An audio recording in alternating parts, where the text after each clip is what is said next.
कहते हैं दुर्जन नियर न राखिए, आंगन कुटी छवाए। जब मौका मिले उस दुर्जन को, उस आंगन में ही आग लगाए। कुछ वैसा ही हो गया है। पाकिस्तान ने जो नहीं सोचा था वो हो रहा है। बहुत बड़ी तबाही, भीषण जंग शुरू पाकिस्तान के अंदर। जानेंगे क्या है मामला। तो वहीं दूसरी तरफ आखिरकार पुतिन ने खजाना खोल दिया और पुतिन ने कहा 23 अरब डॉलर चलो छोड़ दिया हमने, माफ किया। आखिर पुतिन ऐसा क्यों कर रहे हैं जबकि पुतिन को खुद पैसे की जरूरत है। जानेंगे जियोपॉलिटिक्स में क्या कुछ चल रहा है। आइए जानते हैं इन खबरों को विस्तार से। ये जो महाद्वीप देख रहे हैं ना, ये महाद्वीप इस वक्त बहुत इम्पोर्टेंट हो गया है। ये महाद्वीप है अफ्रीकी महाद्वीप। यहाँ पे आपने देखा होगा भारत अपनी जड़ें मजबूत करना चाह रहा है। चाइना पहले उतरा था और अमेरिका भी कोशिश कर रहा है। सबसे पहले तो फ्रांस था। फ्रांस ने तो इनमें से बहुत सारे देशों को अपना उपनिवेश भी बना रखा था, लेकिन फ्रांस यहाँ से हटता चला गया। अब एक आध जगह फ्रांस की सेना है जैसे माली वाली में, और वैसा कोई खास असर नहीं रह गया है अफ्रीकी देशों में फ्रांस का। फ्रांस के बाद चाइना ने एंट्री मारी। चाइना ने यहाँ सस्ती सस्ती चीजें देनी शुरू कर दी, लेकिन सस्ता माल चले तो चांद तक, नहीं तो शाम तक। हुआ ये कि धीरे धीरे अफ्रीकी देशों का यकीन खत्म हो गया चाइना के ऊपर। और अफ्रीकी देशों में थोड़ा पैसे वाला देश है नाइजेरिया। पहले नाइजेरिया के साथ चाइना ने बहुत अच्छी दोस्ती की, इन्हें ड्रोन दिए, हथियार दिए, लेकिन फिर इनके ड्रोन और हथियार तबाह होने लगे, उड़ने से पहले ही गिरने लगे। नाइजेरिया ने सवाल किया चाइना से कि तुमने ये क्या किया है। उसके बाद चाइना के ऊपर संदेह भी बढ़ता चला गया, क्योंकि अफ्रीका में जो जो बिल्डिंग बनाई चाइना ने, चाइना के ऊपर आरोप लगाए कि चाइना ने वहां पर अपने जासूसी कैमरे, जासूसी उपकरण सेट कर दिए थे। कुल मिलाकर चाइना का भी पत्ता यहाँ से उखड़ने लगा। चाइना ने कहा था कि हम अफ्रीका को बहुत बड़ा पैसा अनुदान में देंगे, लेकिन चाइना ने वो पैसा भी नहीं दिया। अब उसके बाद अमेरिका की एंट्री हुई, भारत की भी एंट्री हुई है। भारत ने भी अफ्रीकी देशों में धीरे धीरे अपना वर्चस्व बढ़ाना शुरू कर दिया। बहुत सारे कर्जे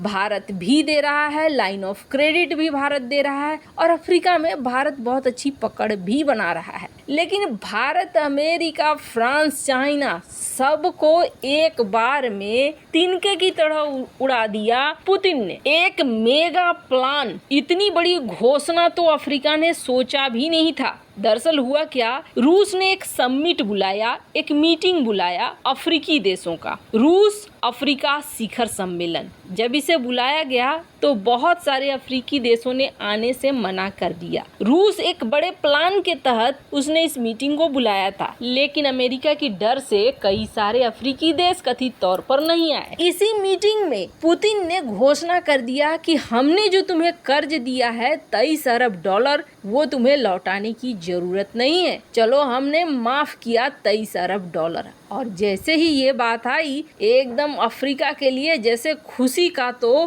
कोई सीमा नहीं रही। 23 अरब डॉलर माफ हो गए। एक बहुत बड़ी रकम थी। अब पुतिन ने ये ऐलान किया, क्यों किया? पुतिन ने इस ऐलान के पीछे कुछ तो सोचा होगा। इस वक्त रूस को खुद पैसे चाहिए, फिर रूस ने अफ्रीका के साथ इतना बड़ा ऐलान क्यों किया? तो इसके पीछे बड़ा कारण है। बड़ा कारण क्या है? अफ्रीका एक महाद्वीप है, महादेश है। 54 इसमें छोटे छोटे देश हैं। ये जो 54 छोटे बड़े देश हैं, यहाँ एक बहुत बड़ा मार्केट दिख रहा है रूसी राष्ट्रपति पुतिन को। रूसी राष्ट्रपति पुतिन को एक ऐसा बाजार दिख रहा है जहां पर रूस प्रतिबंधों के बावजूद अपने सामानों को बेच सकता है और इनसे भी जरूरत की चीजों को खरीद सकता है। रूस ने और पुतिन ने यूं ही दाव नहीं लगा दिया है। 23 अरब डॉलर छोटी मोटी रकम नहीं है, एक मेगा प्लान है। हालांकि इस जगह पे पुतिन ने एक भाषण भी दिया। पुतिन ने कहा कि देखो, अफ्रीका रूस यूक्रेन की लड़ाई में मध्यस्थ बनने के लिए आया था, लेकिन हम देखते हैं कैसे क्या हल होगा। फिलहाल तो हम देख रहे हैं कि अमेरिका इस युद्ध को रोकने देना नहीं चाहता है। यूरोपीय देशों पर भी पुतिन का गुस्सा फूटा और पुतिन ने ये कहा कि ये जो देश है ना, ये देश यकीन करते हैं फूट डालो और राज करो, आपस में लड़वाने में ये यकीन रखते हैं। और फाइनेंस हो गया, टेक्नोलॉजी हो गया, डिजिटल सेक्टर हो गया, फूड हो गया, इन सारी चीजों पर अपना अधिकार रखना चाहते हैं, किसी दूसरे देश को कुछ भी नहीं देना चाहते हैं। और ऐसा ही अफ्रीका के साथ भी हो रहा है। लेकिन हम ऐसा कुछ नहीं चाह रहे हैं, हम साथ मिलकर चलेंगे, आतंकवाद से भी लड़ेंगे और विस्तार भी करेंगे और विकास भी करेंगे, ये चीजें पुतिन ने कही। फिलहाल ये ऐलान सबके लिए एक बड़ा झटका जरूर है, क्योंकि एक बार फिर से पुतिन का बोलबाला यहाँ होने जा रहा है। खैर,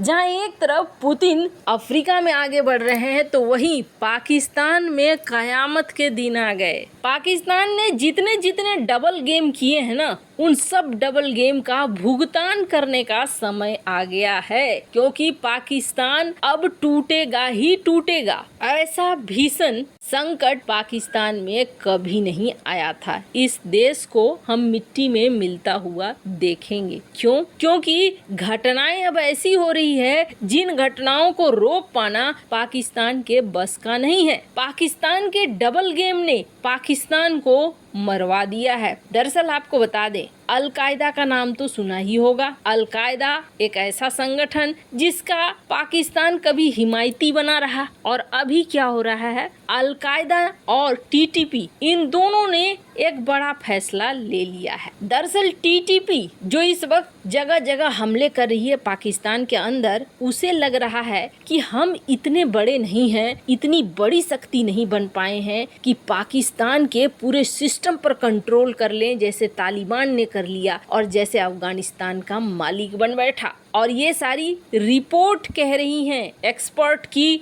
यूएनएससी के मॉनिटरों की रिपोर्ट, कोई यूं ही ये खबर निकल कर नहीं आई है। कहा जा रहा है कि टीटीपी अब सोच रही है कि अपनी ताकत को हम इतना मजबूत कर लें कि हम पाकिस्तान की सत्ता को हथिया लें। और टीटीपी को लग रहा है कि हमें जल्दी करना है। जल्दी करने के लिए टीटीपी सोच रही है ताकतवर कैसे बना जाए, और इसके लिए टीटीपी अल-कायदा के साथ हाथ मिला रही है। दोनों संगठन महागठबंधन कर रहे हैं, और इस महागठबंधन का सबसे पहला निशाना पाकिस्तान बनने जा रहा है। यूएनएससी की सर्विलांस रिपोर्ट है ये, जिसमें कहा जा रहा है कि अल-कायदा और टीटीपी दोनों मिलने जा रहे हैं। वैसे आपको बता दें, अल-कायदा की क्या दुश्मनी है पाकिस्तान से, तो पाकिस्तान ने ना सबके साथ डबल गेम खेला। हाल ही में अल-जवाहिरी अल-कायदा का मेंबर था, जिसका जगह लोकेशन बताया पाकिस्तान ने और अमेरिका ने उसे ठोक दिया। फिर बात करें टीटीपी की, तो टीटीपी का भी यही कहना है कि हमें बनाया, हमसे काम करवाया और अब हमें ही धोखा दे रहे हैं। और दूसरी बड़ी बात यह है कि तालिबान ने जब से अफगानिस्तान पर कब्जा किया है ना, तब से ये जो छोटे बड़े जितने संगठन हैं, आतंकी संगठन, इन्हें लगता है कि अगर हम एक होकर मिलकर लड़ेंगे तो किसी भी देश की सत्ता को बदल देंगे,